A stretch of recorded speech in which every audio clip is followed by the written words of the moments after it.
A man who swore never to fire a gun again. A woman who escaped a husband the whole town called a saint. And a baby who chose the most broken man in Wyoming as her father. When a collapsing roof buried Ellie and her daughter in the mountains, a stranger named Caleb pulled them from the wreckage and handed her something she hadn't held in 4 years, a key to an unlocked door.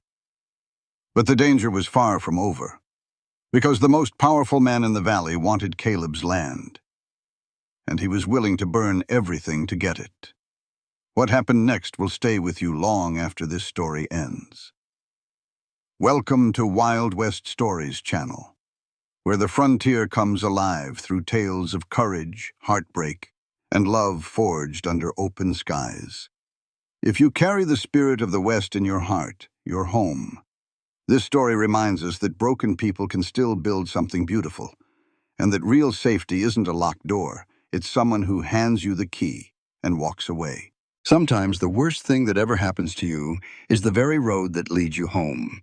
If this story touched your soul, drop a comment and tell me, which moment hit you the hardest? Hit like, subscribe, and share this with someone who needs to hear it today. We'll see you on the next ride. It was late October of 1878.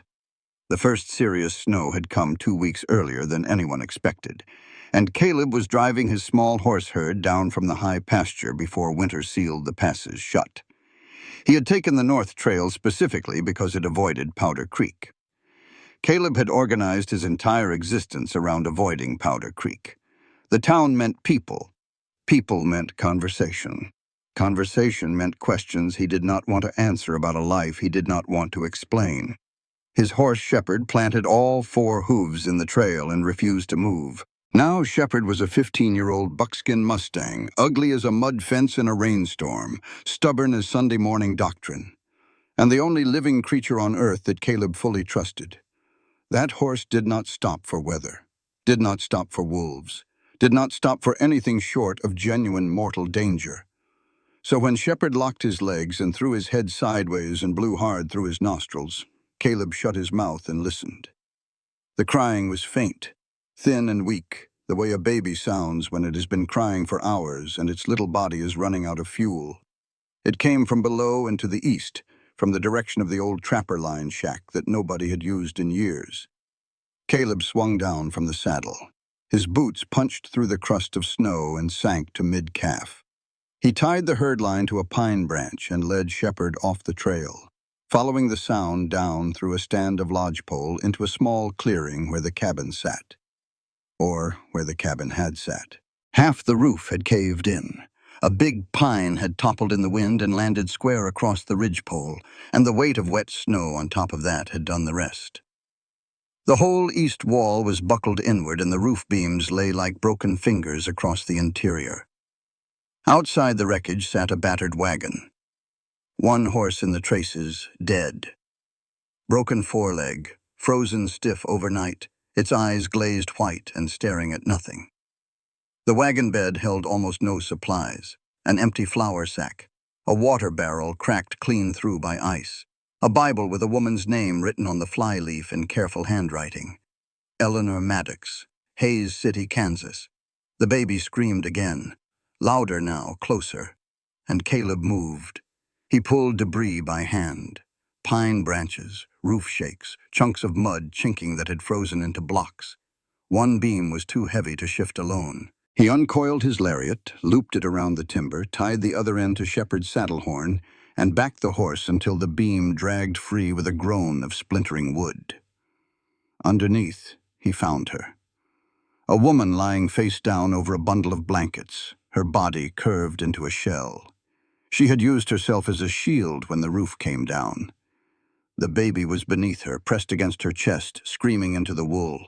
The main crossbeam pinned the woman across her shoulders. If Caleb lifted it wrong, it would drop and crush them both. He wedged himself underneath, braced his right shoulder against the beam, and pushed upward with everything he had while reaching with his free arm to drag the woman clear. Something in his shoulder popped. Not a break. A dislocation. The pain whited out his vision for 3 full heartbeats, and he heard himself make a sound that was not quite a word and not quite a scream. He did not stop. He shoved the beam up another 6 inches, got his hand under the woman's arm, and hauled her out from under the wreckage onto the snow.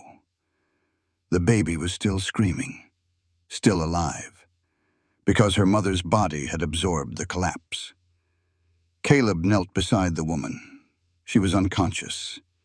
Young, maybe late 20s, with dark hair matted with blood and sawdust. At least 2 ribs were broken. He could feel the unnatural give when he checked her breathing. Her back was a map of fresh bruises from the timber, but she was breathing. Shallow and wrong, but breathing. The baby was uninjured but cold. Lips pale, body trembling, fingers blue at the tips. 14 months old, maybe. Hard to tell. Caleb looked at the sky. Snow was thickening, temperature dropping. Town was 12 miles south. His ranch was 7 miles east. 12 miles in this weather with a woman who might be bleeding inside and a baby who was already hypothermic. He chose the ranch, because that baby would not survive 12 miles. And Caleb Driscoll had buried enough people in his life. He wrapped the infant inside his coat against his bare chest, laid the woman across Shepard's saddle on her stomach, mounted behind her, locked one arm around her waist and pressed the baby against his heart with the other hand, and kicked Shepard into the storm. 7 miles. The snow came sideways. The wind cut through his shirt like it was made of paper. The woman was dead weight against the saddle horn, her head hanging, her dark hair dragging in the snow when the trail dipped. Caleb kept 2 fingers on the pulse in her neck, and counted the beats and prayed to a God he was not sure he believed in that the count would not reach 0. The baby stopped crying 2 miles from the ranch. Not because she was warmer, because she had pressed her ear against Caleb's chest and found his heartbeat, and the rhythm of it, steady and alive and close, was enough. She went still against him with her tiny fist curled in his shirt. Caleb felt her settle, and something cracked open inside his ribs that he had kept nailed shut for 5 years. The last time he had held something this small, this breakable, this completely dependent on him not to fail. He had a gun in his other hand, and the woman he had been trying to save that day had died on a boardwalk in Montana with a bullet that had passed through a bank robber and found her heart instead. He rode faster. The ranch appeared through the snow like a dark smudge against white nothing, and Caleb Driscoll carried 2 strangers through his front door, and into a life he had not planned and did not deserve, and could not have stopped if he tried. Ellie woke to 2 facts. Her ribs were broken, and a strange man was feeding her daughter from a leather glove. She was in a bed that was not hers, in a room she had never seen, and every nerve in her body fired at once. She tried to sit up. Her ribs screamed so loud the room tilted sideways, and she grabbed the bed frame with both hands to keep from falling. Ruth, where was Ruth? There, in a dresser drawer pulled out and set on the floor beside the bed, lined with a folded wool blanket. Ruth was awake, clean, dry, and sucking contentedly on the fingertip of a deerskin glove that had been filled with something warm and white. Goat's milk. Ellie could smell it. A man stood in the doorway. Tall, lean, sun, dark skin, and a scar that ran from his chin down the left side of his jaw. He wore no hat. His shirt sleeves were rolled to the elbows, and his forearms were roped with muscle and old scars. His eyes were gray and flat, and they watched her the way a man watches a horse that might bolt. He did not step closer, did not smile, did not say good morning, or how are you feeling, or any of the things a normal person might say to a woman waking up terrified in a strange bed. He set a key on the bedside table. Baby is fed. You are bandaged. Door is not locked. Then he walked out. Ellie stared at the key. She stared at it for a long time, long enough that Ruth finished the glove and started fussing, and still Ellie stared. Because she had not been in a room with an unlocked door since her wedding night 4 years ago. Silas Maddox had seen to that. Silas Maddox, the most beloved minister in Hay City, Kansas. Silas Maddox, who prayed with tears streaming down his face while he tied his wife's wrists to the bed frame with cotton rope, because she had smiled at the wrong man at a church social. The key sat on the table, small and iron and ordinary, and the man who left it had not asked for anything, had not explained himself, had not tried to make her feel grateful or safe or obligated. He had just given her the ability to lock her own door and walked away. Ellie picked up Ruth and held her daughter against her broken ribs and let the pain come, because pain meant alive, and alive meant Ruth was still hers, and no one, no man, no storm, no collapsing roof was going to change that. Later she learned his name: Caleb Driscoll, horse rancher, 40 acres at the foot of the Bighorn Range, 7 miles from the nearest town. He gave her these facts the way a man deals cards: name, occupation, distance, nothing more. She asked if he expected payment. He said he expected her to eat the soup on the stove and not tear her stitches trying to prove she did not need help. She asked why he brought her here instead of town. He said town was 12 miles and she would have bled out by mile 8. No warmth in his voice, no gentleness. Just facts delivered by a man who found conversation about as comfortable as setting his own dislocated shoulder, which she later learned he had done precisely that, popping it back into the socket against a door frame while she lay unconscious. The house was small and clean and empty of anything personal. No photographs, no curtains, no decorations of any kind. Tools hung on pegs in precise order, firewood stacked with geometric discipline against the wall. It was the home of a man who had stripped his life down to pure function, and Ellie recognized the practice because she had done the same thing in reverse. Silas had filled their home with Bible verses on the walls, and embroidered cushions and dried flowers, all the trappings of a godly household, and behind every pretty thing was a fist or a rope or a prayer that lasted until dawn. Caleb's house was honest, bare and cold and honest. There was nothing hiding behind the walls. She noticed the gun, a Colt .45 in a holster hanging on a peg near the front door. Polished, oiled. The leather was supple and well-maintained, but the retention strap was buckled tight, deliberately tight. Most men in Wyoming territory wore their guns loose for a fast draw. This man had rigged his holster to make drawing harder, a gun he cared for but did not want to use. Ellie filed that away and said nothing. That night, through the thin pine wall between his room and hers, Ellie heard Caleb talking in his sleep. Not rambling, not mumbling. One sentence repeated like a prayer he could not stop praying, or a punishment he could not stop earning. I did not see her. I swear I did not see her. Ellie lay in the dark with Ruth breathing soft against her neck and listened to a man confess something terrible to no one. And she understood that the stranger who had pulled her from the wreckage and fed her daughter with a glove and handed her a key without asking for thanks was dragging a dead woman of his own through every hour of every day. She did not sleep again that night. But she did not lock the door. The wolves came at dawn. Not one. The pack. 5 gray shapes materialized from the tree line like smoke-given teeth, drawn down from the high country by the blood scent of Ellie's dead draft horse. Caleb had dragged the carcass back to the ranch the day before, to salvage the harness and the few supplies still strapped to the wagon. He had meant to butcher what was usable and burn the rest. He had not gotten to it in time. The wolves circled the stable first. Shepherd hit his stall door so hard the whole building shook, and the 2 other horses screamed in a way that made the hair on Ellie's arm stand straight up, even through the walls of the house. She grabbed Ruth from the dresser drawer cradle and backed into the corner of the bedroom.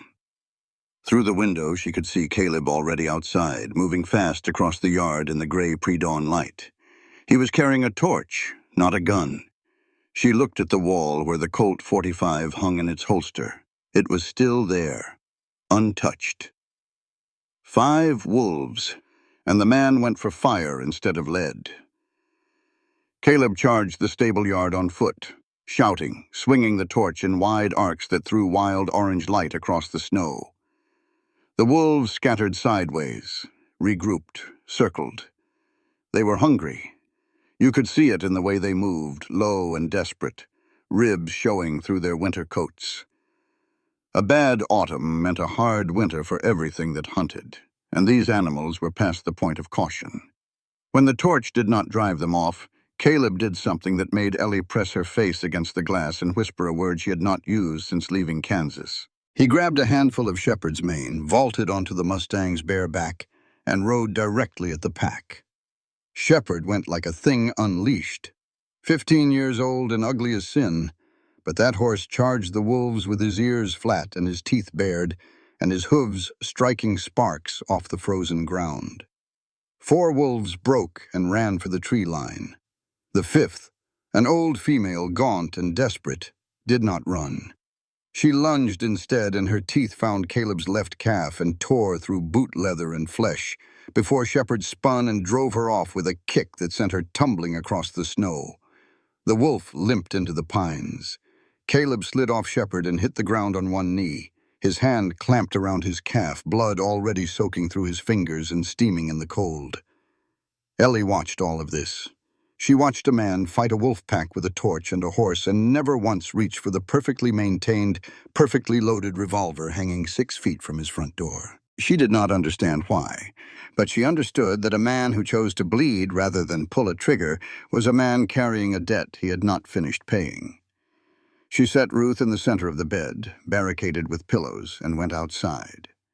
Caleb was sitting against the stable wall with his pant leg torn open, and blood running freely from a wound that went deep enough to show white at the edges. He looked up when she came out, and his expression did something complicated. He did not want help. That was obvious. Every line of his body said, "Leave me alone." But the wound was bad, and they both knew it. "Let me see," Ellie said. "It is fine. You are bleeding through your boot. That is not fine. Let me see." She knelt in the snow beside him and pulled the torn fabric away from the bite. It was ugly. 4 puncture wounds from the canine teeth and a ragged tear where the wolf had shaken its head before Shepherd kicked it loose.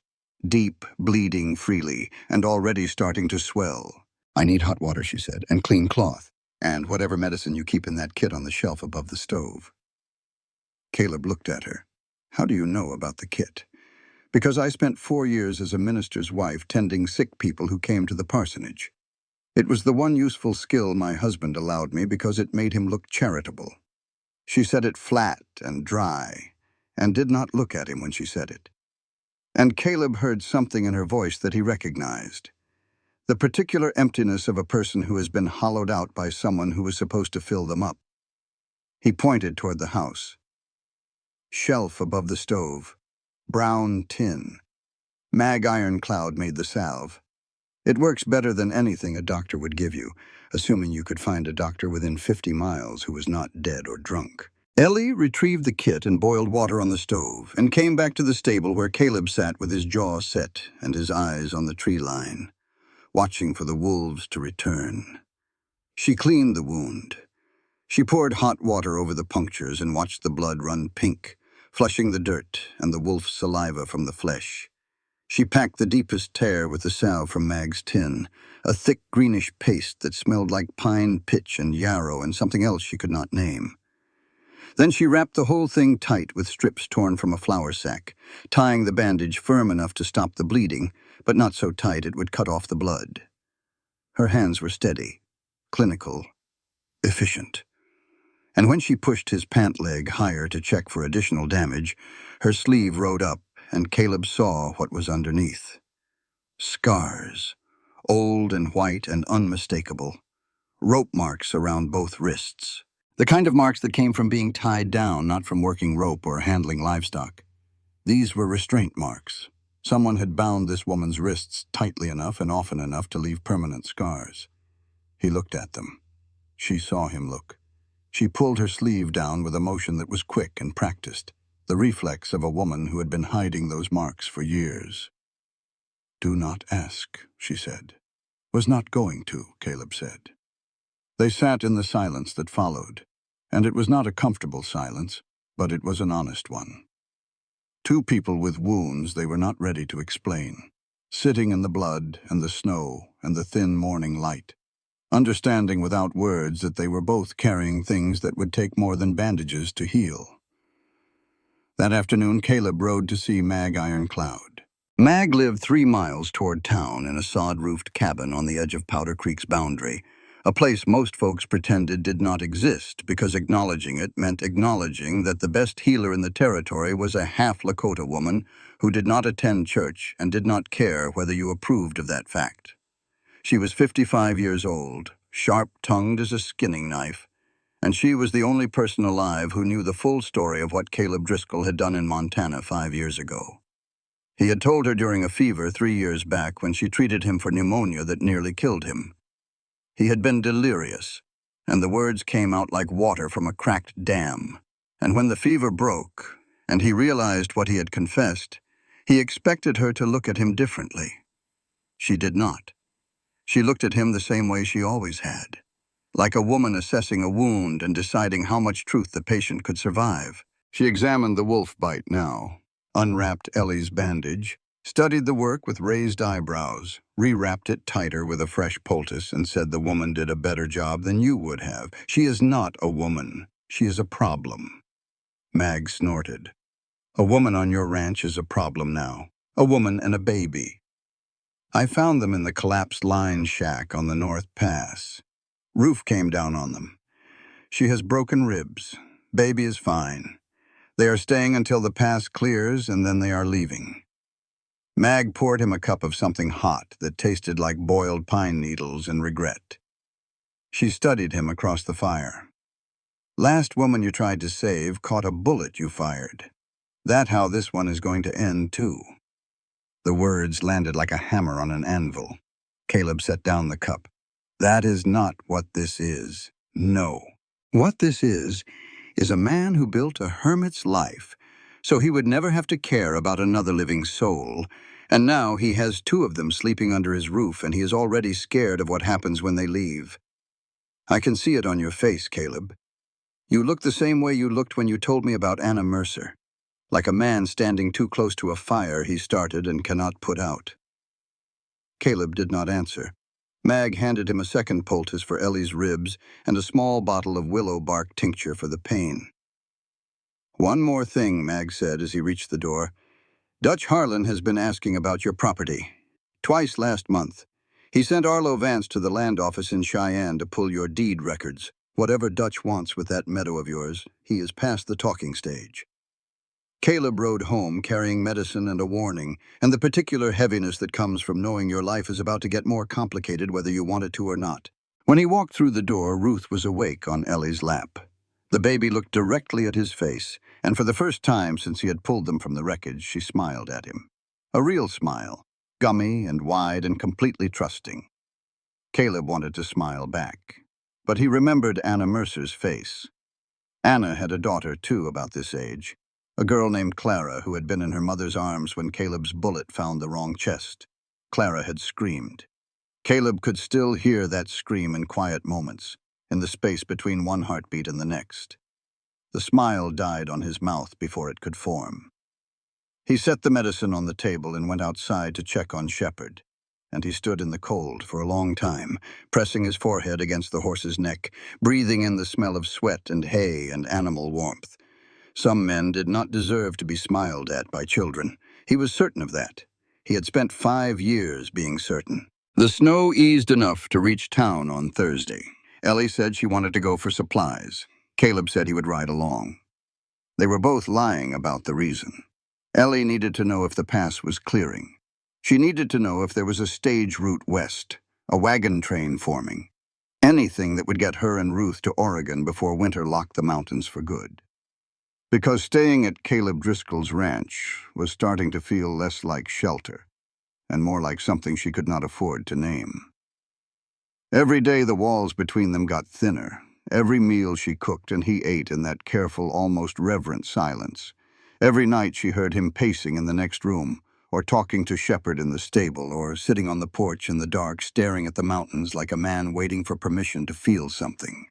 She needed to leave before staying started to feel like a choice instead of necessity. Caleb needed to go to town because of what Mag had said about Dutch Harlan.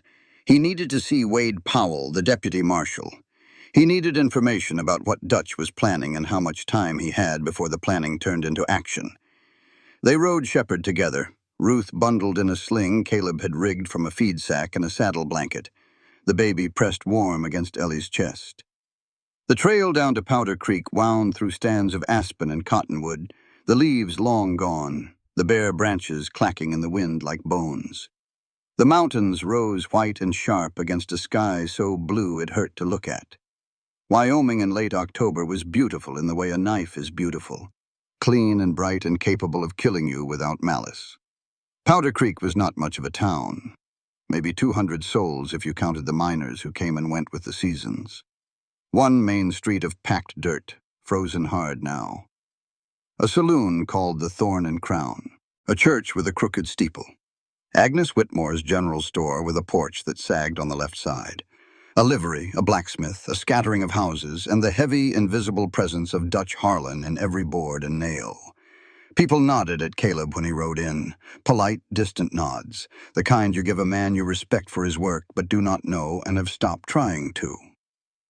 Caleb shoed most of the valley's horses and broke colts nobody else would touch, and he did both well and without conversation.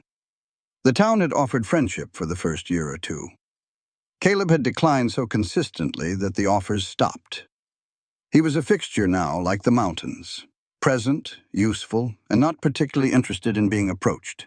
Dutch Harlan appeared as they passed the livery, not inside the saloon where Caleb expected. On horseback, overseeing 2 hired men unloading lumber from a freight wagon. Dutch was 52 years old, built solid, dressed in a black coat that cost more than most ranch hands made in 6 months. His face was the kind that looked friendly until you studied the eyes. The eyes were flat and patient, the eyes of a man who had learned that most problems solved themselves if you applied enough money and enough silence, and occasionally, when those failed, enough force. He saw Ellie. His gaze moved over her the way a cattleman's gaze moves over stock at auction. Not predatory, commercial, processing her as a variable. Threat, opportunity, or irrelevance. New company, Driscoll? Dutch's voice was warm and genial and perfectly controlled. Traveler, Caleb said. Caught in the snow. North Pass is treacherous this time of year. Dutch smiled. That old line shack near the hot springs. Roof finally gave, I heard. Shame. The words hung in the cold air between them. Dutch knew the cabin had collapsed. Knew Ellie had been in it. Knew more about Caleb's business than any casual observer should. The message was delivered with a smile and received with a chill that had nothing to do with the weather. Caleb touched his hat and rode on without responding. At Agnes Whitmore's store, Ellie dismounted and went inside with Ruth while Caleb tied Shepherd to the rail. Agnes was behind the counter, a sturdy woman with sharp eyes, and a mouth that moved faster than her hands, which was saying something because her hands were quick. Well now, Agnes said, looking Ellie up and down with the thorough assessment of a woman whose primary currency was information.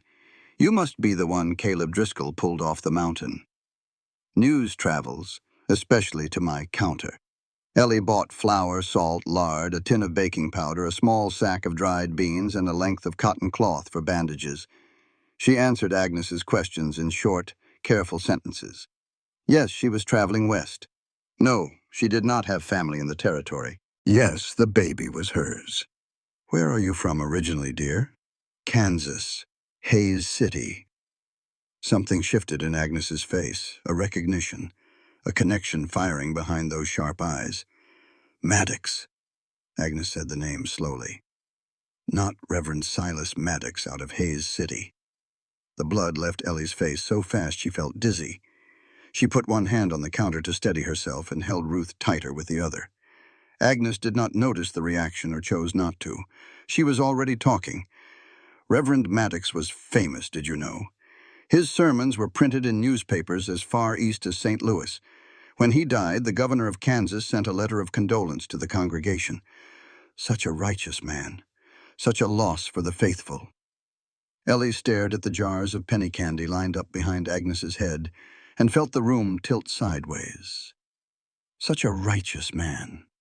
She could hear Silas's voice in those words, smooth and warm and full of conviction. The same voice he used in the pulpit on Sunday morning and in the bedroom on Sunday night when he wrapped cotton rope around her wrists. and told her he was doing God's work. She completed the purchase, set her money on the counter, picked up her parcels, walked outside. Caleb was leaning against the hitching post. He saw her face, the color gone from it like water draining from a basin. And without a word, he stepped forward and took Ruth from her arms so Ellie could lean against the rail and breathe. He did not ask what happened. He positioned himself between her and the store window so Agnes could not watch through the glass. He held Ruth against his shoulder and waited. Ellie stood there for 2 minutes with her hands flat on the frozen hitching rail and her eyes closed, and the whole town moving around her in a blur of ordinary life, while inside her chest, something old and terrible was thrashing against its cage. "I am fine," she said. Caleb did not say anything. He just stood there, blocking the view, holding her daughter with a gentleness that contradicted everything else about him. That night at the ranch, Ruth screamed for 3 hours straight, teething. Ellie paced the bedroom in the dark, holding her daughter against her broken ribs, bouncing, rocking, whispering nonsense words into the baby's hot, furious ear. The pain in her side was a living thing, chewing at her with every step, and her exhaustion was so complete that the room kept going soft at the edges like a photograph left in the rain. She heard the knock on her door. She opened it because she was too tired to be afraid. Caleb stood in the hallway. No shirt, just an undershirt and trousers, his feet bare on the cold pine floor. He looked like a man who had been listening to her pace for an hour and had finally lost the argument with himself about whether to intervene. "Give her to me," he said. "Go sleep. I do not hand my daughter to strangers. I am not a stranger. I am the man who owes you a roof until the snow clears. Now hand her over." Something in his voice, not command, not plea, just a statement of fact delivered by a man who is physically incapable of listening to a baby cry and a woman suffer and doing nothing about it, regardless of what it cost him. Ellie handed Ruth to him, and as the weight of her daughter left her arms, something else left too. Something she had been carrying since Kansas, since the first night Silas tied her down and prayed over her body like she was a demon he was casting out. "He tied me to the bed," Ellie said. The words came out like stones dropped from a height. "Silas, my husband, the reverend everyone loved. He tied my wrists to the bed frame when I talked back. Rope. He would kneel beside me afterward and pray for my soul. All night sometimes. And he wept while he did it. Real tears. Because he genuinely believed he was saving me." She was shaking, not crying. Her body had forgotten how to cry years ago, but shaking the way a person shakes when something buried finally breaks the surface and the pressure of holding it down releases all at once. "The whole town called him a saint," she whispered. Every Sunday they shook his hand and told him what a godly man he was, and every Sunday night he hit me where the dress would cover. Caleb stood in the hallway holding Ruth against his shoulder. The baby had stopped screaming. She was hiccuping now against his neck, winding down, her little body going limp with exhaustion. He did not say, "I am sorry." He did not say, "That is terrible." He did not reach for Ellie or try to touch her, or make her pain about his reaction. He had been around enough hurt animals to know that reaching for a wounded creature too soon was the fastest way to get bitten.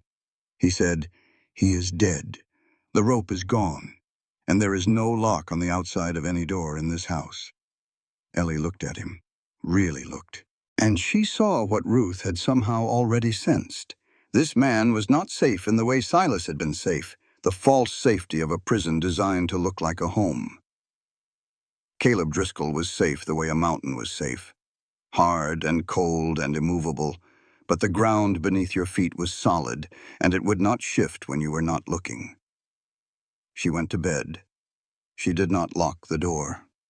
Ruth fell asleep on Caleb's chest. He sat in the rocking chair in the kitchen with the fire dying, and the baby's breath warm against his neck and the darkness pressing in from every window. And he asked himself whether a man who had killed an innocent woman with a stray bullet had any right to protect the living, whether holding another man's child in the dark was something he was allowed to do, whether the warmth spreading through his chest like the first thaw of spring was something he should lean into or something he should fear.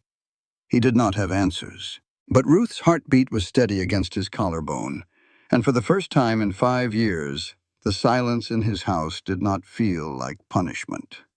It felt like something else, something he was afraid to name. Caleb's well water turned sour on a Thursday morning. By noon, 2 horses were down. By sundown, he knew it was not God's doing.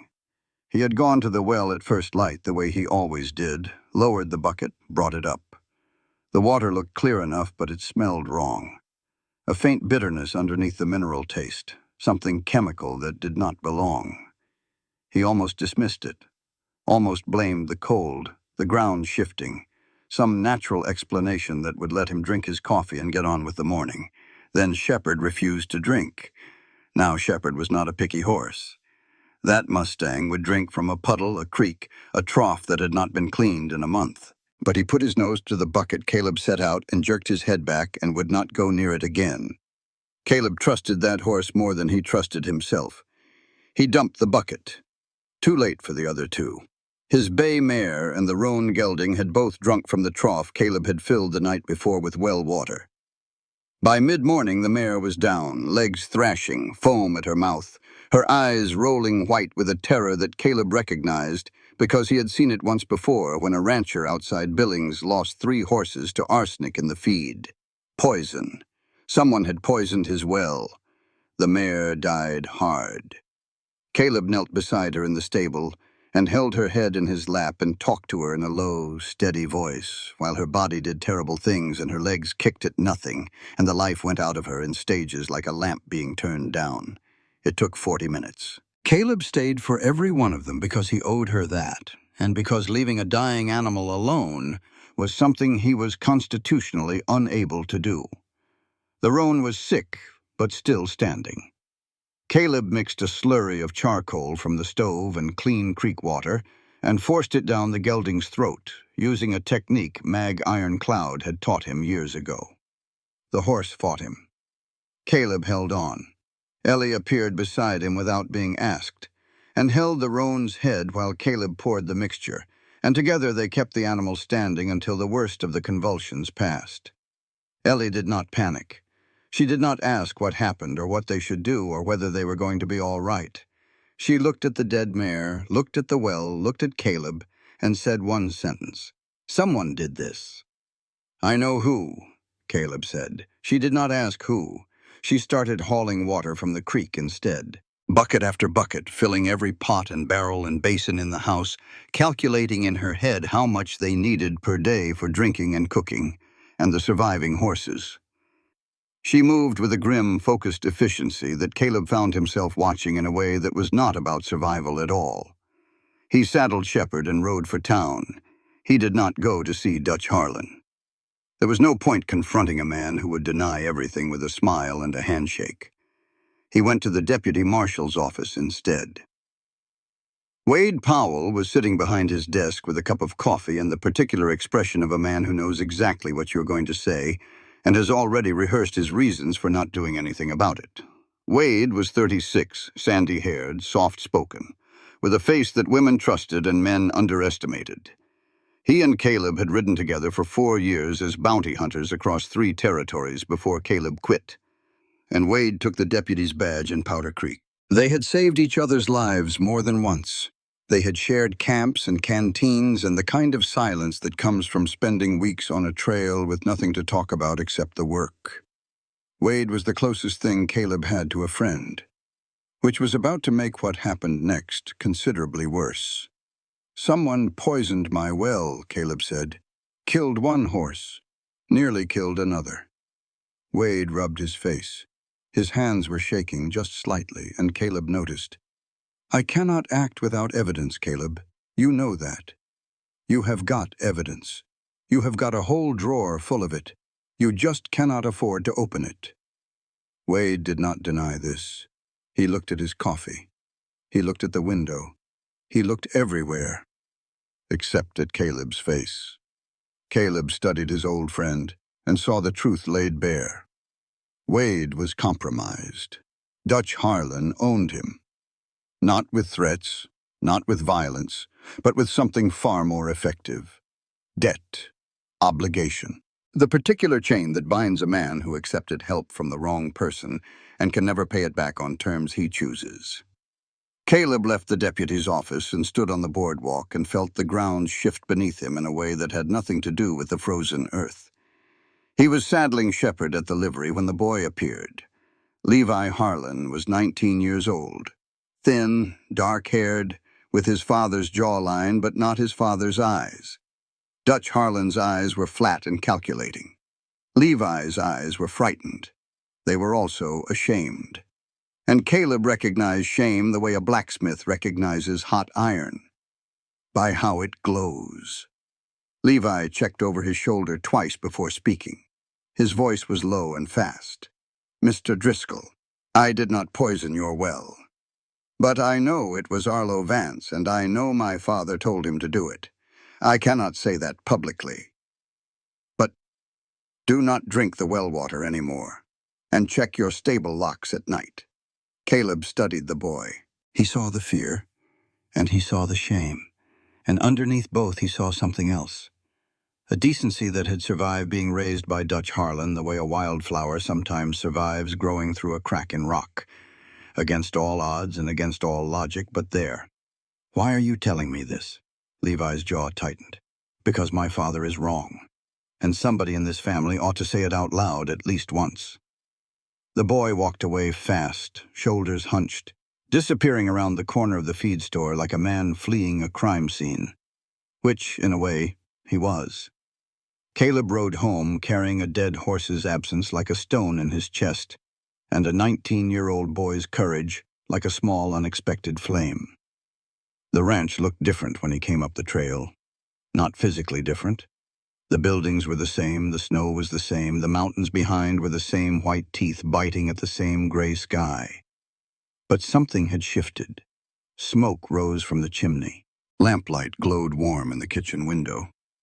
And through that window he could see Ellie moving, stirring something on the stove, Ruth on her hip. He stood in the stable yard for a moment, just watching. The cold bit at his ears and his fingers, and the wolf bite on his calf throbbed with every heartbeat. But the light in that window was the warmest thing he had felt in 5 years, and he was not ready to walk toward it because walking toward it meant admitting something he had sworn he would never admit again. He went in anyway, because the cold was real and the light was real, and whatever he was afraid of was less immediate than both. Ellie had cooked supper from his sparse stores. Venison stew thick with potatoes and wild onion, cornbread from the last of the meal, dried apple compote sweetened with a little honey she had found in the back of his pantry. Simple food, but she had transformed it. The kitchen smelled like something he remembered from childhood, before his mother died, before his father drank himself into the ground, before he picked up a gun and made it his living. He sat at the table, took the first bite, stopped chewing. "What is wrong?" Ellie said. "Nothing wrong." He chewed, swallowed, stared at his plate. "I forgot." "Forgot what?" "What it is like when someone cooks for you. No speeches, no declaration. The words just sat there on the table between them, plain and honest and entirely insufficient to describe what was actually happening, which was that two people who had each built walls high enough to block out the whole world were discovering that walls are no defense against a shared meal and a sleeping baby, and the slow, terrifying intimacy of simply being in the same room. Ellie sat at the table, across from him. She had been eating her meals in the bedroom since she arrived, taking her plate in there the way you retreat to safe ground. But tonight she sat at his table and they ate together, and neither one commented on the change because commenting would have made it a decision, and decisions could be taken back. That night, Caleb checked the stable one last time. The roan was standing, still weak but alive. Shepard stamped and blew when Caleb scratched his forehead. Then Caleb saw the boot prints, fresh in the new snow that had fallen while he was in town. One set coming, one set going, one man. The prints came from the east, crossed the yard, past the stable, and continued to the house.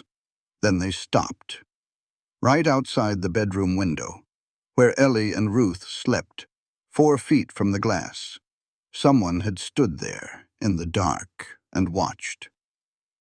Caleb knelt in the snow and studied the prints and felt something cold settle in his chest that had nothing to do with the temperature. He looked at the window. The curtain was thin. Lamplight from inside would have shown everything. A woman moving. A baby in a drawer cradle. The whole fragile architecture of two lives that had accidentally become something worth protecting. He went inside. He did not tell Ellie what he had found. He sat in the rocking chair with his rifle across his knees, and he did not sleep. Whoever had poisoned the well had come back, and next time, they might not stop at watching. Caleb taught Ellie to shoot on a Tuesday morning. By noon, she had hit 8 cans out of 10. By afternoon, she asked why he never carried his gun on his hip, and Caleb told her the truth because he was tired of carrying it alone. He had set 10 cans on the corral fence at first light, 10 of them in a row, spaced a foot apart. He handed Ellie the Winchester repeater and stepped back. His reasoning was purely tactical. If Dutch Harlan sent men to the ranch and Caleb was not there, Ellie needed to be able to defend herself and Ruth. Everything else was secondary. This was survival. Ellie hefted the Winchester like a woman who had held a rifle before. She checked the chamber without being told, settled the stock against her shoulder with the ease of practiced muscle memory, and lined up on the first can. Her first shot went wide right.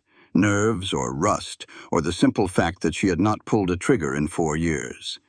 Her second shot split the first can clean off the fence post. By the 6th round, she was grouping tight enough to make Caleb lower the backup rifle he had been holding and just watch.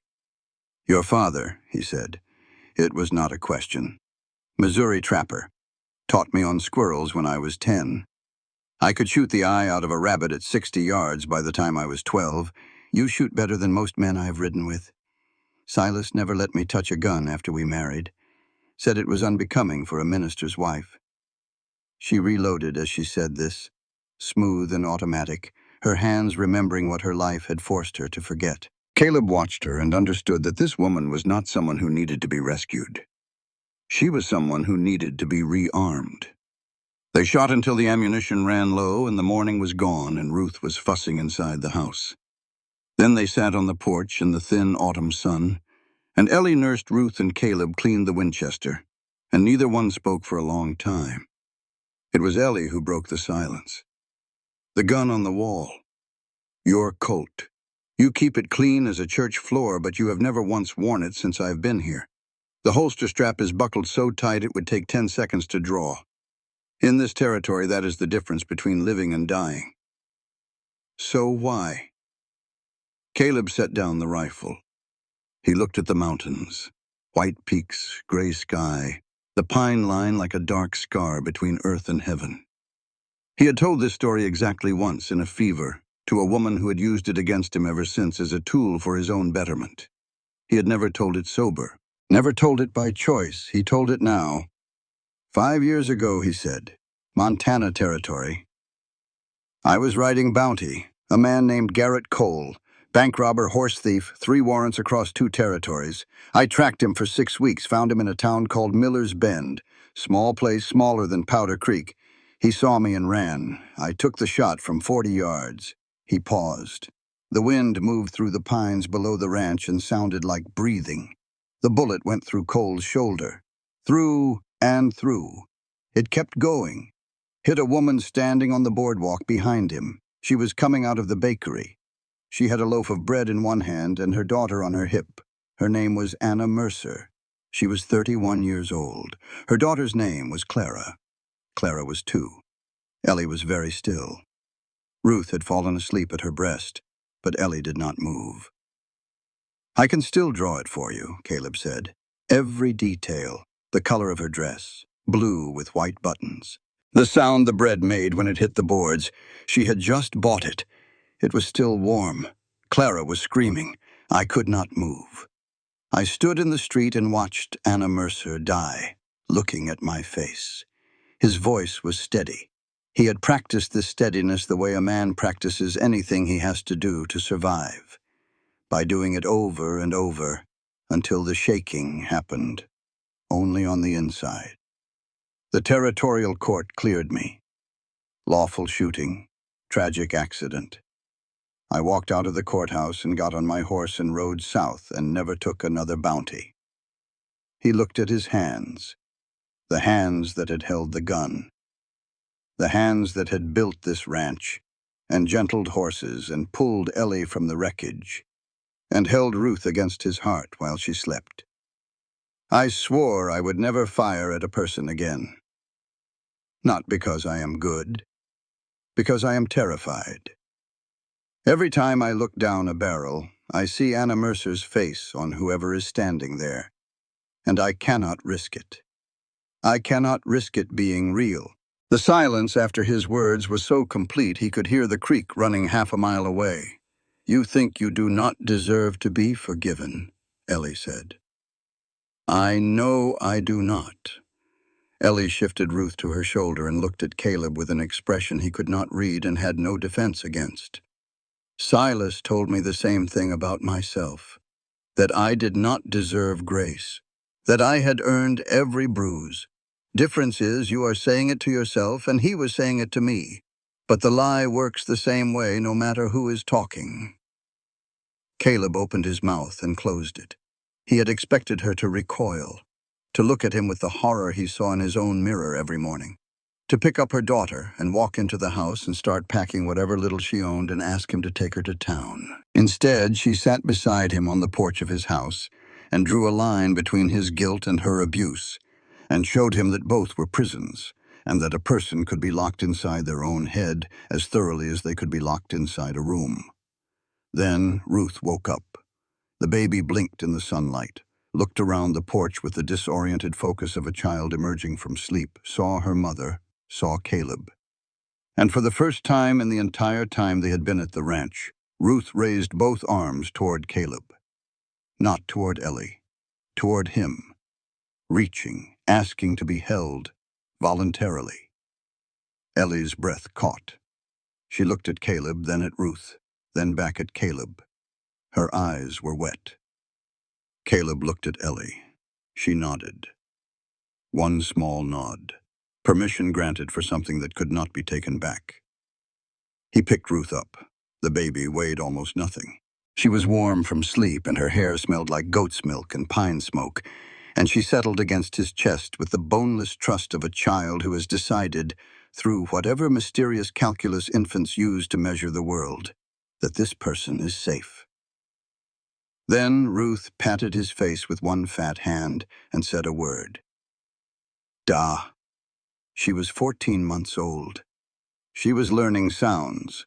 She probably called every man she met that same syllable. It meant nothing linguistically and everything else. Caleb held that baby and closed his eyes and did not cry.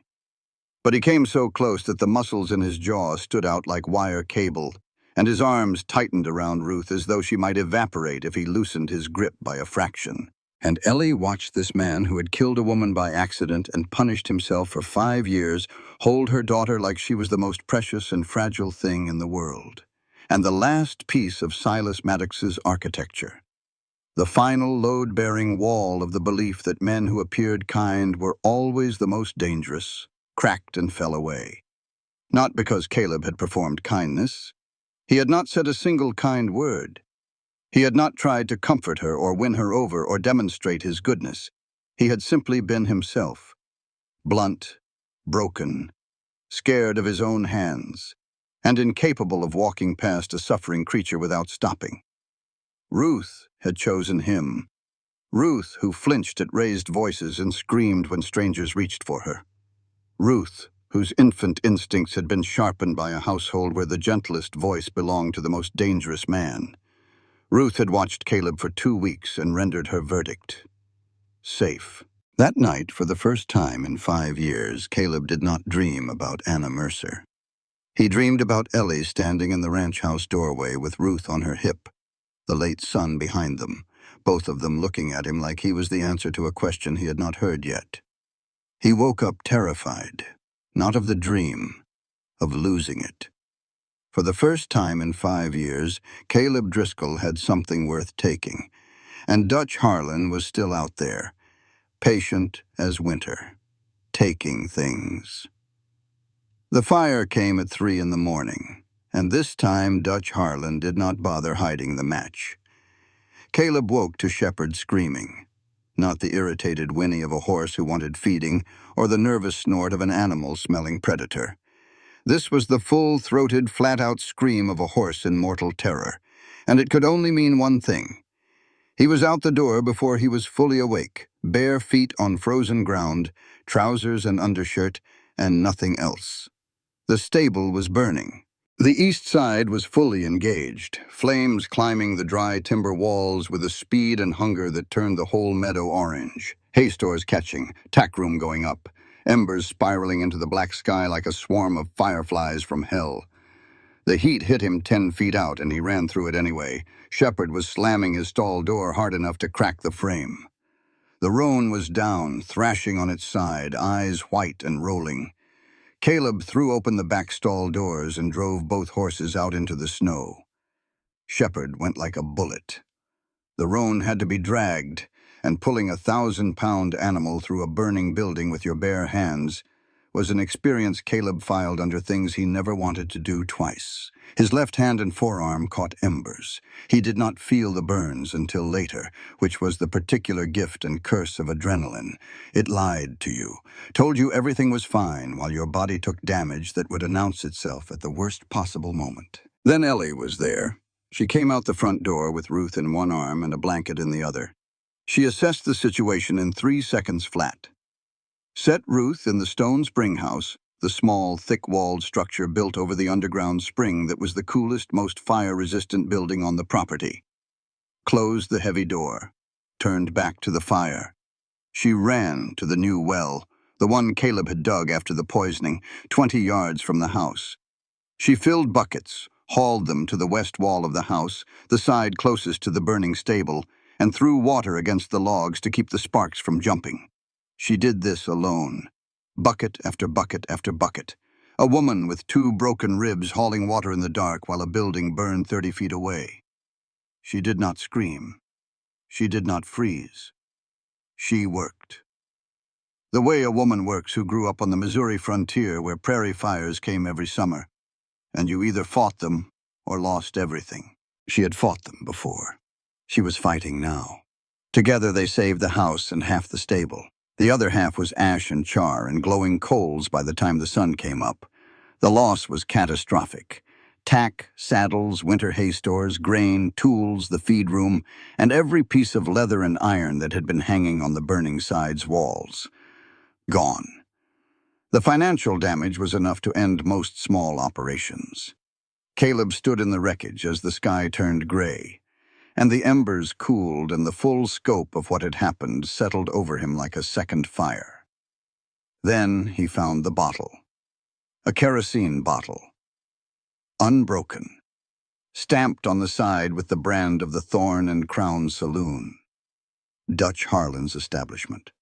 Sitting right there in the ash, where the fire had started, where someone had splashed the accelerant and struck the match.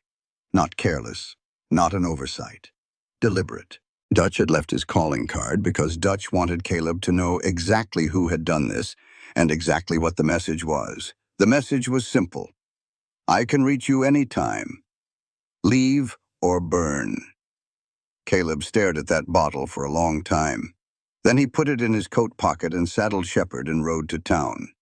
He did not go to Wade Powell. There was no point. He did not go to the saloon. He went to the livery, where Dutch Harlan was inspecting stock with the unhurried calm of a man who had slept well and had a clean conscience. 2 hired guns stood at Dutch's flanks.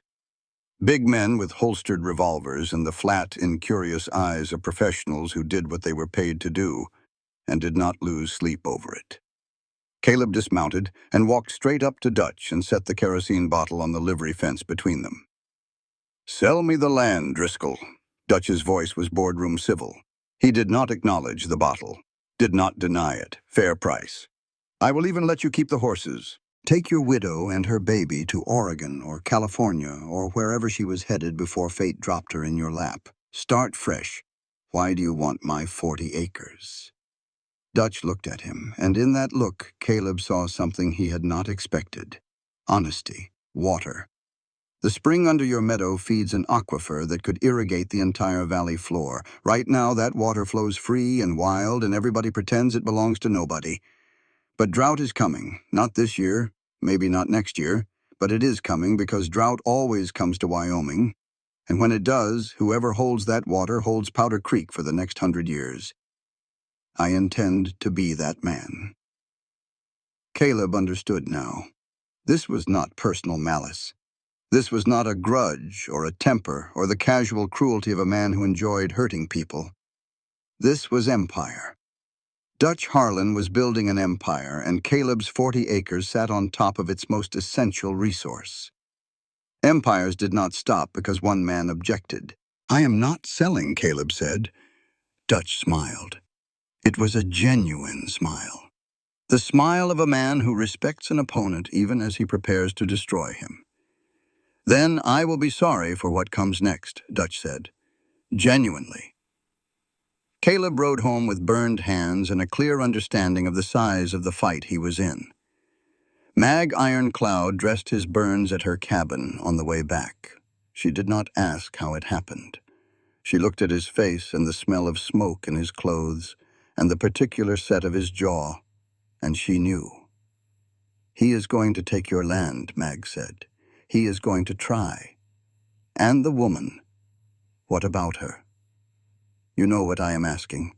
Is she why you are fighting?" "I am fighting because it is my land." Mag tied the last bandage and looked at him with the expression she reserved for men who were lying to themselves. "Your land," she said. "Of course. Go home, Caleb. Try to be smarter than you are brave. The ratio has always been your problem." He rode home. Ellie was on the porch. Ruth was inside, asleep in the spring house where Ellie had left her during the fire, wrapped in blankets, warm and oblivious. Ellie sat in the rocking chair with the Winchester across her knees and her face set in an expression Caleb had not seen before. It was not fear. It was resolution, the look of a woman who had made a decision. "I am leaving tomorrow," she said. "You are not losing this ranch because of us. Where would you go?" Silence. The question was a blade, and they both felt it. She had nowhere. Oregon was a hope, built on a sister she had not heard from in 3 years. She had $11, a baby, and no horse. "You are not going anywhere," Caleb said. He sat on the porch step below her, deliberately lower, looking up. "This is your home." He paused. "I have never said that sentence to anyone. Do not make me take it back. This is not your fight, Caleb. The hell it is not. I have brought nothing but trouble since you pulled me off that mountain. You brought supper. You brought a baby who calls me Da. You brought the first reason I have had in 5 years to care whether this place burns or stands. So do not tell me what you have brought." Ellie looked at him.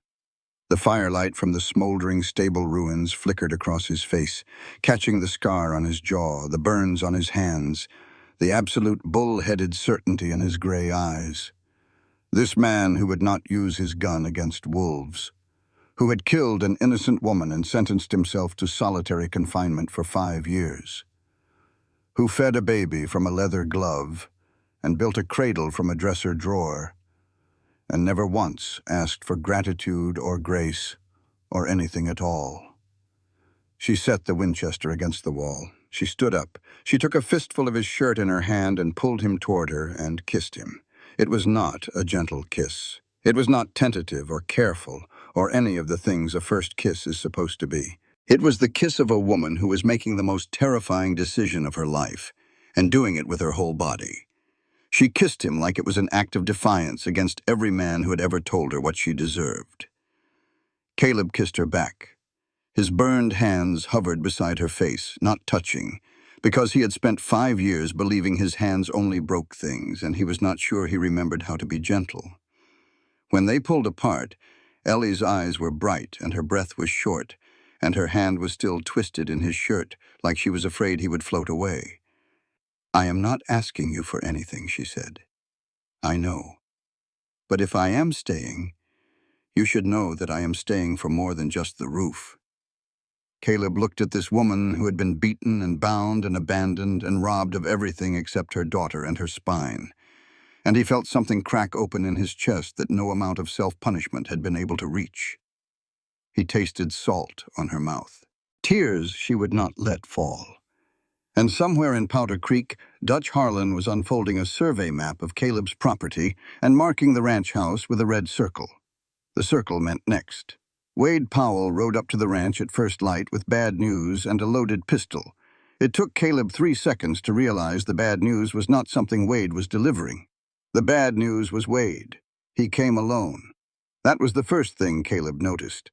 Wade always rode alone when the errand was personal, and he always rode with at least one other man when the errand was official. This morning he was alone, and his horse was lathered, and his face had the gray, hollowed-out look of a man who had not slept because sleep would have required making peace with what he was about to do. Caleb was in the stable yard checking the roan's water when Wade rode in.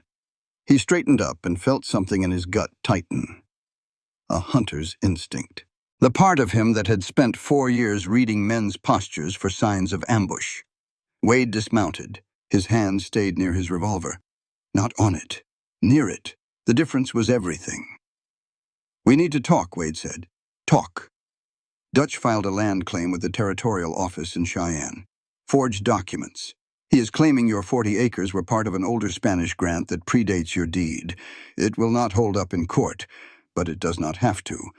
He just needs it to hold long enough for the territorial surveyor to come out, and while the dispute is pending, he can move men onto the property.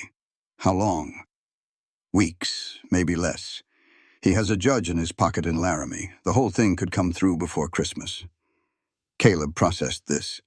His mind was moving fast, cataloging options. Contest the claim, hire a lawyer he could not afford, ride to Cheyenne himself and fight it at the land office, or dig in and dare Dutch to come take the land by force. "Come inside," Wade said. "Wade, let us figure this out together." Those words, together, from a man who had been his partner, his trail mate, the person who had pulled him out of a river in Montana and held a compress on a knife wound in his side for 6 hours during a blizzard outside Deadwood. Together was a word that meant something between men who had bled on each other. Caleb's instinct said wrong. His heart said Wade. He chose his heart. It was the last time he would make that mistake. They walked to the stable. Caleb turned to reach for Shepard's saddle. He heard Wade move behind him, quick, and before he could spin around, Wade had him slammed against the stall post with one arm and was snapping the deputy's handcuffs around his wrist with the other. The cuff clicked shut around the iron ring bolted into the post, and Caleb was chained. He pulled. The ring held, bolted through 4 inches of oak. He pulled again, harder, and the pain in his wrist was bright and sharp and wrong. Wade stepped back. His face was gray, his hands were shaking. His eyes were the eyes of a man who was watching himself do something unforgivable and could not find the strength to stop. "I am sorry, Caleb. God, I am sorry. Dutch owns me. My wife's surgery last winter, the baby. He paid for everything. I tried to pay him back in money, but he does not want money. He wants this." Caleb pulled at the chain. His wrist was bleeding where the cuff bit into skin. He said Wade's name once, flat and quiet, and the way he said it was worse than any shout. Wade turned and walked toward the house. Inside, Ellie heard boots on the porch, boots that were not Caleb's. She knew Caleb's step the way you know the rhythm of a song you have heard every day for weeks. These boots were lighter, faster, wrong. She moved. Ruth was in the dresser drawer cradle in the bedroom. The Winchester leaned against the wall by the front door where Ellie kept it now, where she could reach it in 3 steps from any room in the house. She got there first. When Wade came through the bedroom door, Ellie was standing with the Winchester leveled at his chest. The barrel did not waver. "Where is Caleb?" Wade raised his hands. "Ma'am, Mrs. Maddox, I am not here to hurt you. Dutch just wants you gone. He will give you cash for the road. Enough to get to Oregon. Wagon, supplies, everything you need. You and the baby. Just leave. Where is Caleb?" "He is fine. He is in the stable. He is not going to get hurt as long as you and I can come to an understanding." Ellie heard the front door open behind Wade. She heard 2 sets of boots this time, heavier, and she understood what was happening a half-second before it happened. 2 men came through the front door. Dutch Harlan's hired guns, big, armed, and moving with the practiced coordination of men who had done this kind of work before. One grabbed the Winchester barrel and wrenched it from Ellie's hands before she could fire. The other went straight to the bedroom, straight to the cradle, and picked up Ruth. The baby screamed. That scream carried through the walls, through the yard, into the stable where Caleb Driscoll was chained to a post with his wrist bleeding and his whole life reducing to a single sound. His daughter was screaming.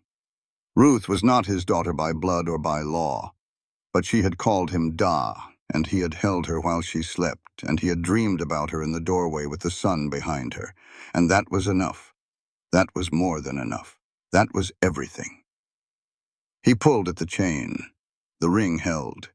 His wrist was slick with blood now, and the cuff was cutting into bone. He looked around the stable with the wild focus of a trapped animal, and his eyes found the farrier's hammer hanging on the wall 3 feet to his right. He stretched. His fingertips brushed the handle. Not enough. He braced his boot against the stall post and pushed sideways, the cuff tearing at his wrist, and got 2 more inches. His hand closed around the hammer's handle. He swung. The first hit missed the chain link and caught his own wrist bone. Something cracked, not loud, but definite. A hairline fracture. The pain was a white explosion that traveled up his arm and lodged behind his eyes. He swung again. The chain link deformed. He swung a 3rd time, and the link snapped and he was free, trailing a broken chain from his wrist, blood dripping from his fingers. And he ran. Through the stable door, across the yard, onto the porch, through the front door. The scene inside was chaos. 1 hired gun held Ruth. The baby was screaming, reaching, twisting in the man's grip with the desperate fury of a child being held by wrong hands. The other hired gun had Ellie by the arm and was dragging her toward the back door. Ellie was not going quietly. She was clawing, biting, kicking. She had fought men before, and she had decided, somewhere in the depths of herself, that this time she was going to leave marks. Wade stood in the center of the room. His revolver was in his hand, but the barrel pointed at the floor. He was not helping the hired guns. He was not stopping them. He was standing there watching his own soul leave his body and doing nothing about it. Caleb stood in the doorway. No weapon. Blood dripping from his wrist. His breath coming hard and ragged. The baby saw him and screamed a word. Da. 1 syllable. Reaching for him with both hands, the only name she had for safety. His eyes went to Ellie. Fighting. Losing.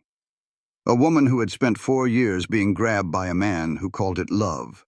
And here she was again, in another man's grip, and the rage that built in Caleb's chest was so enormous, it felt like the stable fire all over again, burning everything, consuming everything.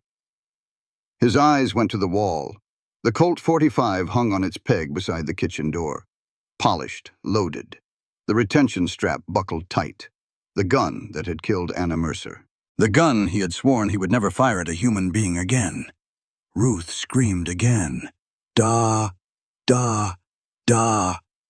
Caleb Driscoll crossed the kitchen in 3 strides, pulled the Colt from its holster, thumbed back the hammer, and broke the oath that had defined his life for 5 years. He fired once, into the gun hand of the man holding Ruth. The man screamed and dropped the baby. Ellie dove forward, caught Ruth in the air, rolled into the corner of the room and curled her body over her daughter the same way she had curled over her in the collapsing cabin, shielding, protecting, the thing she was made for. The second hired gun released Ellie and drew, fast, faster than Caleb expected. The shot hit Caleb in the left shoulder, spun him sideways, slammed him against the door frame. The world went bright, and then dark, and then bright again. And through the ringing in his ears, he could hear Ruth screaming and Ellie screaming and the blood running warm down his arm.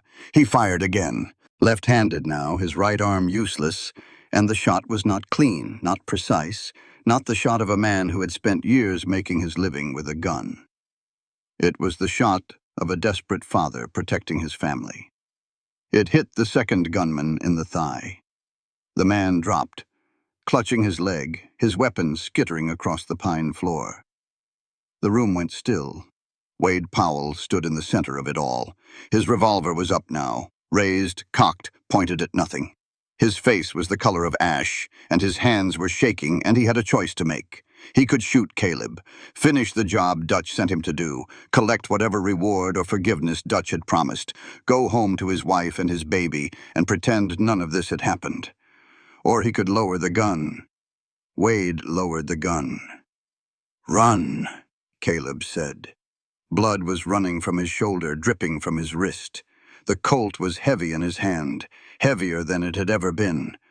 "Run, Wade, and do not ever come back to this territory." Wade ran. The door banged open and then shut, and the sound of hooves faded into the morning cold, and Wade Powell left Caleb's life the way he had entered it, riding fast with someone else's trouble behind him. Caleb dropped to the kitchen floor. The Colt fell from his hand and spun on the pine boards. Ruth was screaming. Ellie was on her knees beside him, pressing a flour sack against his shoulder, her hands red with his blood, her voice the only steady thing in the room. "Do not you die, Caleb Driscoll. Do not you dare die on me. Through the pain, through the ringing, through the taste of copper on his tongue." Caleb looked up at this woman who had his blood on her hands and his daughter on her hip and his name in her mouth without the word Mr. in front of it. And he decided, right there on the kitchen floor, that he was going to live, if only to hear her say his name that way again. Dutch Harlan brought 6 men to the Driscoll ranch at sundown. He found blood on the kitchen floor, 2 wounded hired guns tied up in the stable, and a note pinned to the front door. "Whitestone Gap, come finish it or do not." C.D. Dutch read the note and smiled. It was the smile of a man who recognized a move he would have made himself. Driscoll was not running. He was choosing the ground. And the ground he had chosen was the worst possible terrain for a force of superior numbers, and the best possible terrain for a man who knew every rock and ridge and blind canyon in the Bighorn Passes. "Smart," Dutch said to no one in particular. "Stupid, but smart." He mounted up. His men followed. They rode north, into the mountains, into the cold. Caleb was already 3 hours ahead of them. His shoulder was bandaged tight with strips torn from one of Ellie's petticoats, a fact he was trying not to think about because thinking about it made him want to laugh, and laughing made the wound bleed faster. His wrist was splinted with 2 sticks and a leather strap. He was riding Shepherd one-handed in the dark up a mountain trail in early November, and he should have been in bed with a doctor leaning over him. Instead, he was doing what he did best, reading ground. 5 years of riding these passes had burned the terrain into his memory. Every switchback, every blind canyon, every place where the trail narrowed enough that a single man could hold it against 10.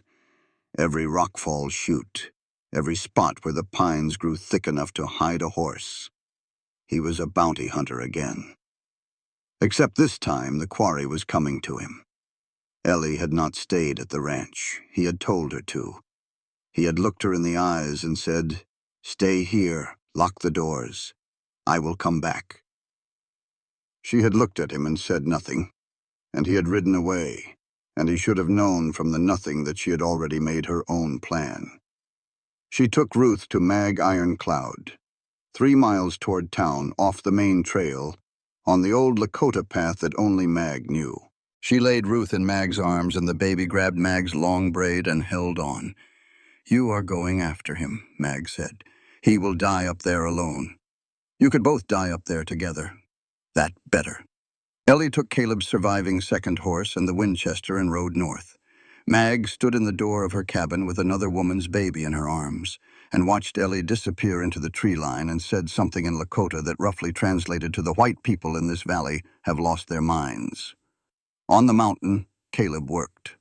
He strung rope snares across the narrow sections of the trail, 18 inches off the ground, exactly the height to catch a horse's forelegs at a walk. He stacked timber above a switchback and rigged a cut line that would release it into a deadfall, blocking the trail and splitting any group that was strung out along it. He gathered brush on the east slope and soaked it with pine pitch, ready to light, because fire on a mountainside at night would spook horses worse than gunfire. He did all of this one-handed, bleeding in the dark and the cold, with his jaws set so tight his teeth ached. Then he climbed to Whitestone Gap and waited. The gap was a natural amphitheater. Granite walls rose 200 feet on three sides, carved by a glacier 10,000 years ago. One way in. No way out except the way you came.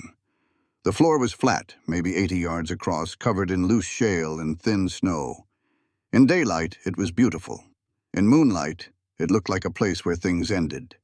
Dutch and his men hit the first snare 40 minutes later.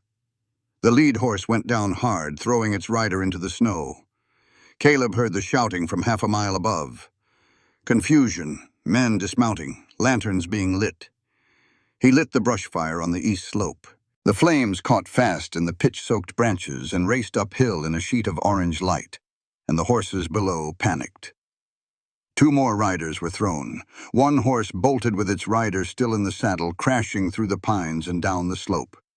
Then Caleb fired the Winchester. Not at men. At rock, at the trail surface, at saddles. Each shot, placed to ricochet and terrify without killing. The reports echoed off the granite walls like thunder, multiplied, confused. The remaining riders could not tell where the shots were coming from. Then, the deadfall released. The stacked timber roared down the slope and blocked the trail between the second and third riders, splitting Dutch's group in two. Two men were trapped below with panicking horses. Dutch and three others, including Levi, were above. Caleb retreated up the trail, firing as he went, drawing them higher, deeper into terrain where numbers meant nothing and knowledge meant everything. But Dutch was patient, and Dutch was smart, and Dutch did not panic. He left two men to clear the deadfall and pushed forward with one hired gun and Levi.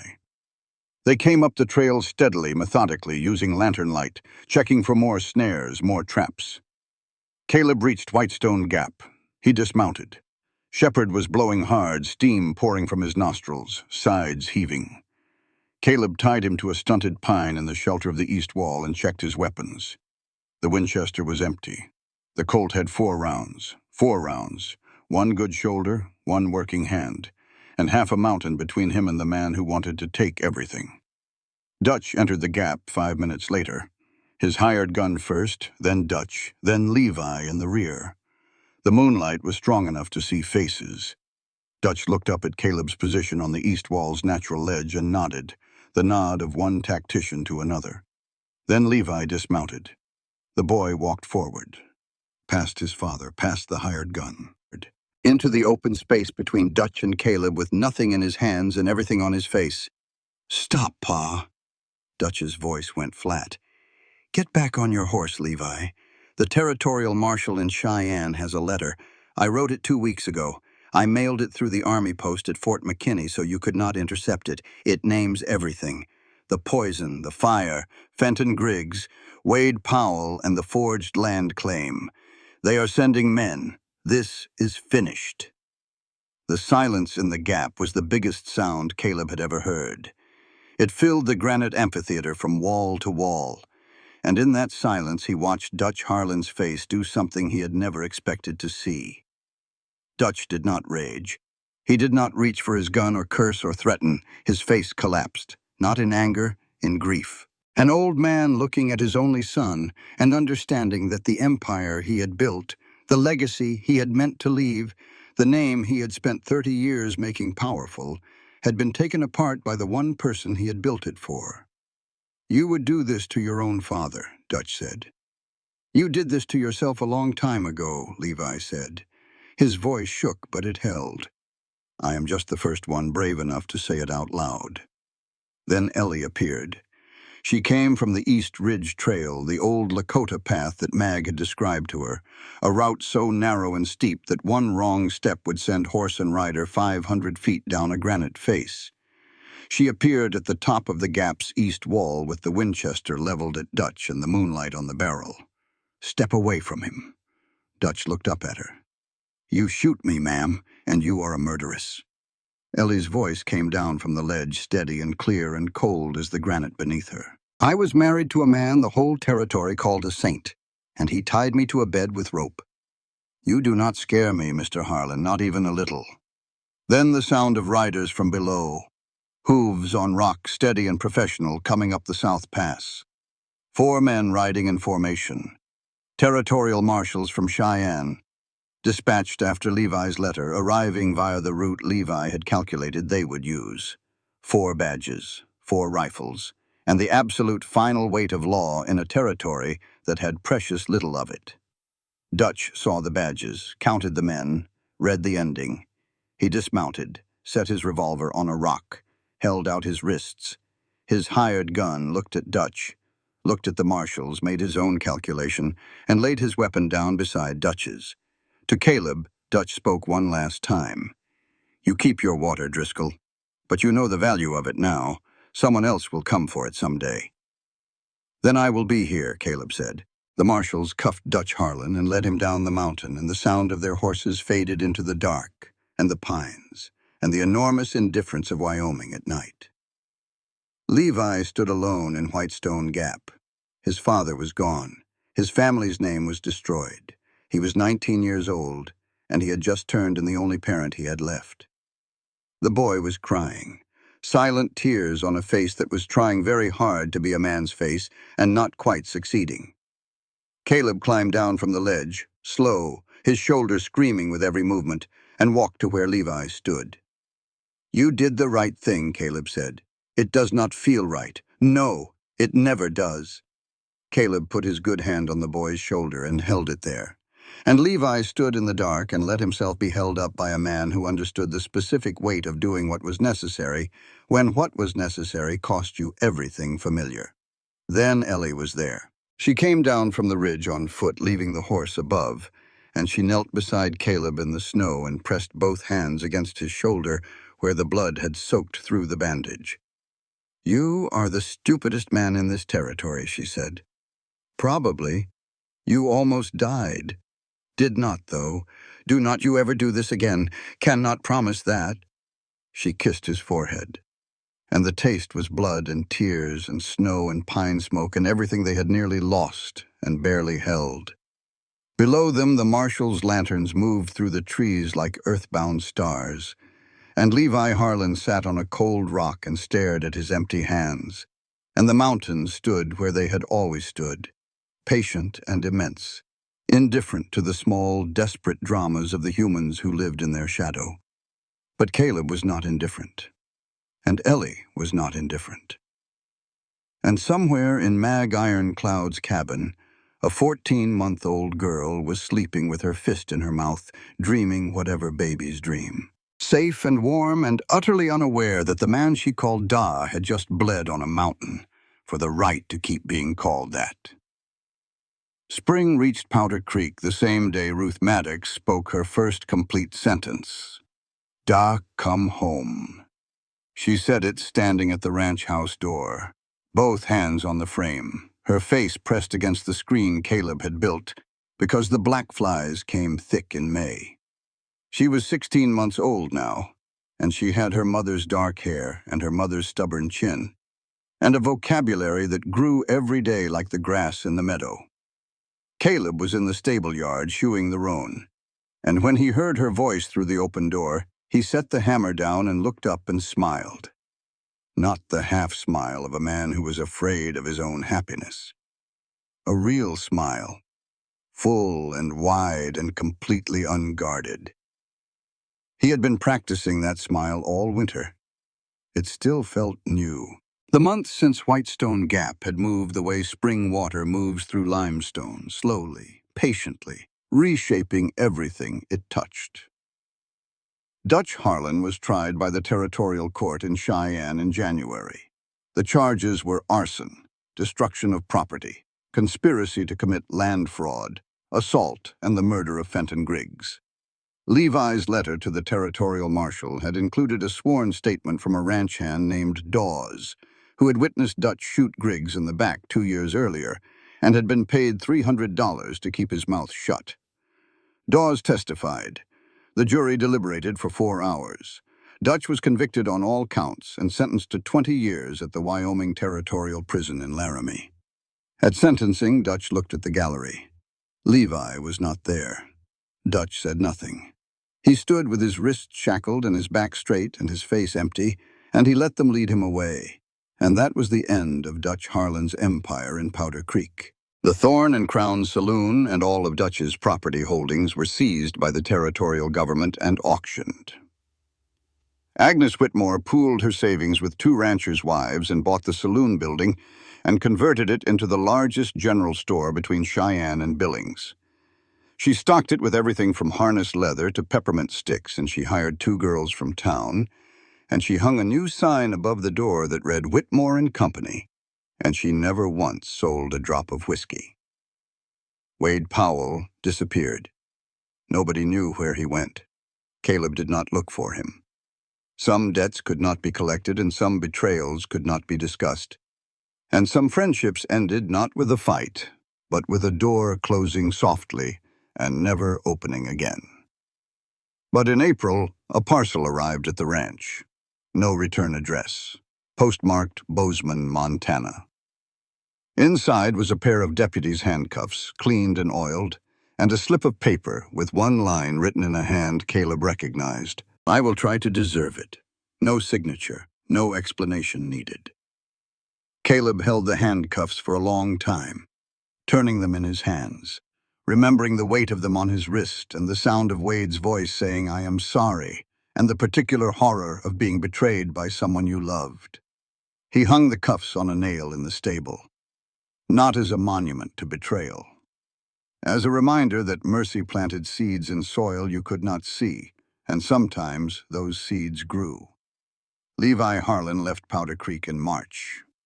He sold his father's personal belongings, settled what debts he could with the money, and bought a stage ticket to Denver, where he intended to study law. Before he left, he rode out to the ranch.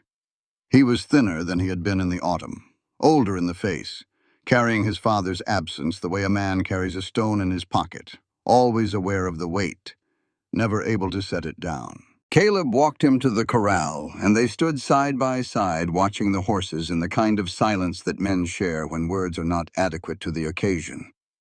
"You gave me something, Mr. Driscoll," Levi said. "What is that?" "Proof that a man does not have to become his father."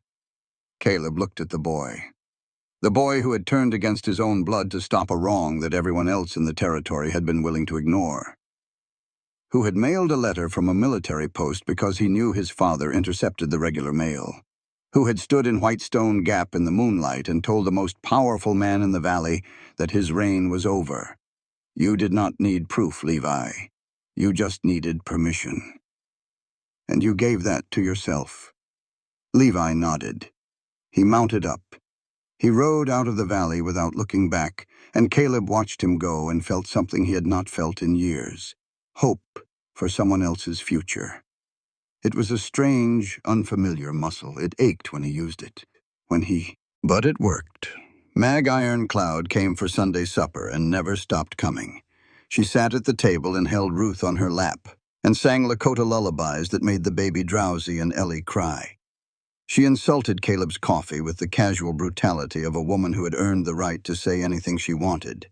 And when Ellie asked her to be Ruth's godmother, a word that did not quite fit but was the closest one available, Mag said, "I do not believe in your God, but I believe in that child, so yes." Caleb hung the Colt back on the wall, but the retention strap was unbuckled now. Not loose, not fast draw ready, just normal. The gun was a tool. He had used it when it mattered for the right reason, to protect the right people. Anna Mercer was still in his memory and always would be. But beside her now, there was Ruth reaching for him at the porch door and Ellie calling him in for supper and Shepherd nickering in the evening pasture. The past did not disappear. It never does. But it was no longer the only thing in the room. They married in May, on the porch, in the first real warmth of the year, with the mountains still white at the peaks, but the meadow green and the creek running high with snowmelt. Mag performed the ceremony. Ellie would not have a minister marry her. The reasons were obvious and painful, and nobody questioned them. Mag used a blend of Lakota blessing and plain English that made the small gathering laugh and cry in equal measure. Agnes Whitmore stood witness. Old Dawes, the ranch hand whose testimony had convicted Dutch, stood witness. And Ruth sat on Caleb's hip through the entire ceremony with her fist wrapped around his collar, because she had no intention of being put down, and Caleb had no intention of putting her down. His vows were simple. I will not swear to love you forever. I have made too many oaths in my life and broken most of them. I will swear to this. Tomorrow morning I will be here, and the morning after that, and the one after that. One day at a time. That is all I've got. Ellie's vows were simpler. That is all I need. That evening, after the guests had gone, and the dishes were washed, and the fire banked, and the horses fed, Ruth fell asleep in her cradle. Caleb had built it by hand over the winter. The wood was rough and scarred and ugly, salvaged from the wreckage of the collapsed cabin on the North Pass, where he had found Ellie and Ruth buried under timber and snow.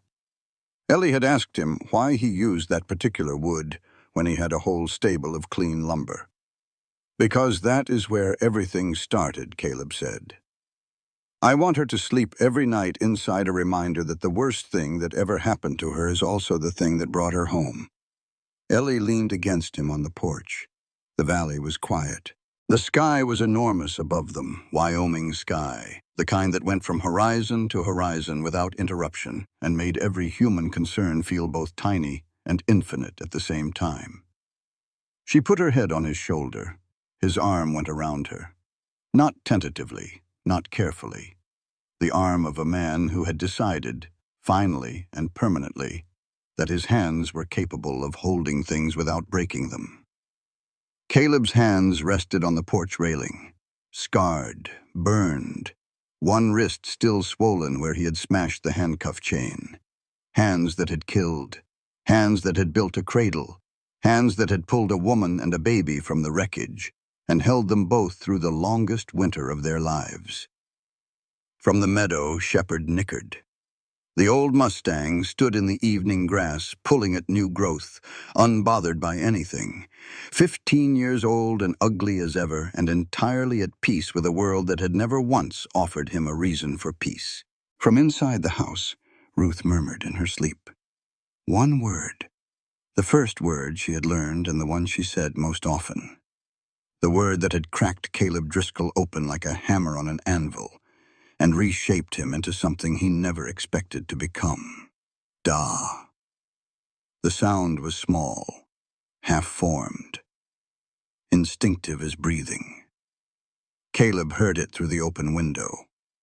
He closed his eyes. He did not deserve that word. He knew it the way he knew weather, the way he knew iron and horses, the way he knew the weight of a gun in his hand and the sound a bullet made when it found the wrong target. He did not deserve any of this. The woman beside him, the child inside, the land beneath his boots, the quiet, extraordinary fact of being alive on a spring evening in Wyoming with the grass coming back and the creek running clean and the whole world smelling like mud and rain and beginning. But he was here. And here, it turned out, was enough. If this story moved you, if it made you feel something real, I want to hear from you. Tell me in the comments, what part hit you the hardest? Was it the moment Ruth reached for Caleb? Was it the kiss on the porch after the fire? Was it Levi standing up to his father in the moonlight? Drop your answer below and tell me what city you are watching from. Like this story? Subscribe to this channel and share it with someone who needs to be reminded that broken people can still build something beautiful. And that sometimes the worst thing that happens to you is the road that leads you home. This content was carefully researched, developed, and manually edited by our team to deliver meaningful stories with valuable life lessons. Every narrative is crafted to entertain, inspire, and empower our audience. We believe that great stories can change lives, and we are committed to bringing you content that matters. Thank you for being part of our community.